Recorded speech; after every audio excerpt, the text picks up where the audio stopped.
Totoo palang babaguhin ka ng sama ng loob hanggang sa mawalan ka na ng gana at pakialam sa kanila. Minsan, pain changes you in ways you never imagined. Yung tipong dati, ikaw yung laging nagka-care, laging nandyan para sa kanila.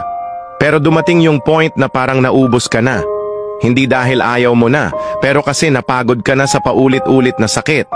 Totoo nga pala yung sabi nila, pain can transform even the kindest hearts into silent, distant souls.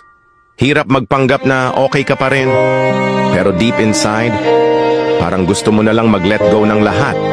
Hindi mo naramdam ang dating excitement na ibigay ang buong sarili para sa iba. You slowly lose the energy to care and the will to stay. It's not about being selfish. It's about protecting what little peace is left in you. Kung minsan, ang paglayo ay hindi dahil galit ka. It's simply because you're choosing yourself for once. Sa dulo, you realize that walking away doesn't mean you love them any less. Mahal mo pa rin sila, pero mas mahal mo na ngayon ang sarili mo. Ang sakit ay hindi para manatili sa puso. It's meant to teach you to value yourself. At kung sino man ang tunay na nagmamahal sa'yo, they will understand why you needed to let go. Remember, it's okay to choose you.